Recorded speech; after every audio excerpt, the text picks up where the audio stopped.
Hola, muy buen día. Junto a mis compañeros Martín Gómez, Brian Gutiérrez y yo, Mariana Angulo, les vamos a explicar un ejercicio sobre la ley de Coulomb. Así que empecemos. Una carga de 8 microcoulombs se encuentra a la derecha de esta otra. Lo que nos piden en el ejercicio es hallar la fuerza resultante sobre esta carga que se encuentra a 30 milímetros a la derecha de la primera. Uno de los pasos más importantes es sacar los datos del enunciado. Ya lo tenemos acá. Nos pide el ejercicio hallar la fuerza resultante sobre la carga 3, pero tengamos en cuenta algo. De la carga 1 a la carga 2 hay una distancia de 58 milímetros. Es decir, que de la carga 3 a la carga 2 hay una distancia de milímetros que los vamos a nombrar respectivamente como R1 y R2. Cargas diferentes se atraen, cargas iguales se repelen. Vamos a hacer un análisis. Estas dos cargas son iguales, por tanto se repelen, y existe una fuerza en esta carga en donde se aleja, en donde podemos decir que es una fuerza 1, se va a alejar. Analicemos por otra parte. Esta carga y esta carga son diferentes, por tanto se van a atraer. Esa es una segunda fuerza. La unión de estas dos fuerzas se llama fuerza resultante, que es la que necesitamos hallar. La suma de estas dos, al tener la misma dirección, va a ser la fuerza resultante. Llegó el momento de la conversión de unidades. En el Sistema Internacional de Unidades nos dice que debemos pasarlo a metros y a coulombs. Recordemos que en el enunciado están microcoulombs y en milímetros. Entonces vamos a convertirlos. Nos dicen que un microcoulomb es igual a 1 por 10 a la menos 6 coulombs. Es ahí donde decimos que únicamente multiplicamos el menos 5 por 1 y ya el resto se deja igual. El resultado de esta conversión es menos 5 por 10 a la menos 6 coulombs. Y así sucesivamente con el resto de datos que nos dieron en el enunciado, que son estos. Para decir que acá ponemos los procedimientos y aquí estarán los resultados de la conversión como tal.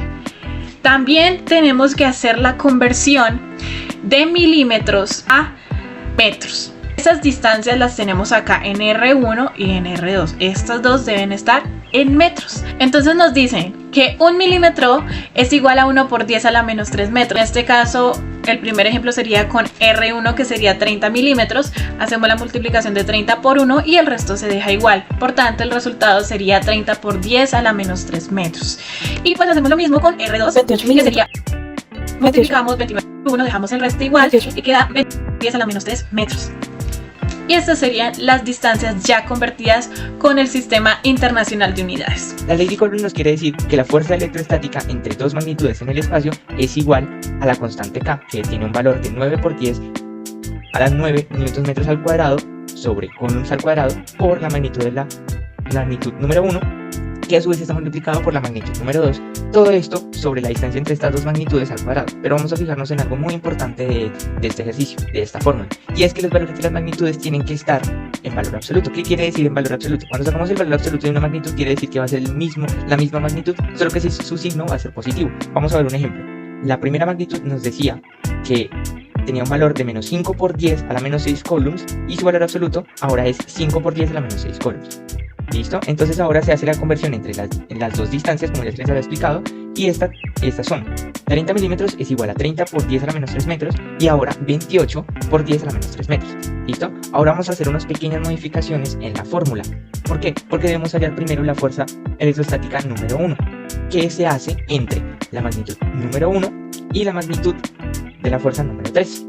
Ahora, haciendo las respectivas modificaciones en la fórmula, vamos a reemplazar. Entonces, nos dice que la constante K tiene un valor de 9 por 10 a la 9 newtons metros al cuadrado sobre coulomb al cuadrado. La magnitud número 1 tiene un valor de 5 por 10 a la menos 6 coulombs. Y la magnitud 3 tiene un valor de 3 por 10 a la menos 6 coulombs. Y la distancia entre estas dos magnitudes va a ser 30 por 10 a la menos 3 metros. Y todo esto tiene que ser elevado al cuadrado. Ahora vamos a solucionar primero estos coulombs. Estos coulombs, cuando se multiplican, nos va a dar coulomb al cuadrado, y como podemos ver el valor de la constante, estos dos valores se pueden simplificar. Como podemos ver aquí, ya no desaparece. Ahora vamos a hacer la multiplicación entre exponenciales. Esto quiere decir que debemos hacer la suma entre los exponenciales. Se deja su base igual, que va a ser 10, y se hace la suma entre 9, menos 6 y menos 6, que nos da un valor de menos 3. Ahora, lo siguiente a multiplicar serán sus bases, que será 9 por 5 por 3, y esto nos da un valor total de 135. por 10 a la menos 3 newtons metros al cuadrado. Ahora vamos a elevar al cuadrado el denominador. Lo primero que hacemos es hallar el cuadrado de 30, que nos da un valor de 900. Vamos a seguir con la regla de los exponenciales. Vamos a dejar, que nos quiere decir que el 10, que es su base, va a quedar igual. Y lo que tenemos que hacer ahora es multiplicar el menos 3 por el menos 2. Lo que vamos a hacer es elevarlo, que en este caso nos da un valor de menos 6. Y metros al cuadrado nos va a dar metros al cuadrado, que quiere decir que el denominador nos da como resultado 900 por 10 a la menos 6 metros al cuadrado. Ahora vamos a hacer la solución de los exponenciales. La ley de los exponenciales nos quiere decir que cuando tenemos las bases iguales se va a dejar la base igual y sus exponentes se van a restar. Entonces quiere decir que menos 3 menos menos 6 nos va a dar un valor de menos 3. Y los metros al cuadrado se pueden simplificar en esta fórmula y nos va a quedar solo el valor de newtons. Cuando nosotros hacemos la división de 135 sobre 900 nos va a dar un valor de 0.15 y eso va a dar como resultado 0.15 por 10 a la 3 newtons. Ya resolviendo la notación científica, esto nos da como resultado que el valor de la fuerza entre estas dos magnitudes es de 150 newtons. Una vez hallado la primera fuerza, que es de 150 newtons, proseguimos con hallar la fuerza 2, que en este caso es con la carga 2 absoluta y la carga 3 absoluta, todo esto sobre el segundo radio al cuadrado. Recordemos que este dato se representa por este número, y una vez pasados los datos absolutos más la constante a la fórmula obtenemos esta fracción, en la cual pues se multiplican los números en el numerador y se aplica la potencia en el denominador. Después de esto también cancelamos los couplers y aplicando todo esto nos queda un total de 216 por 10 a la menos 3 newton metro cuadrado sobre 784 por 10 a la menos 6 metro cuadrado.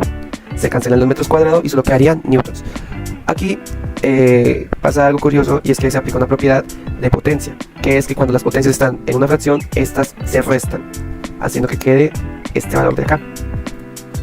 Y nos queda un total de 0,27, que es la división entre estos dos datos, por 10 a la 3 positiva, que es el resultado de este procedimiento, newtons, dándonos un total de 270.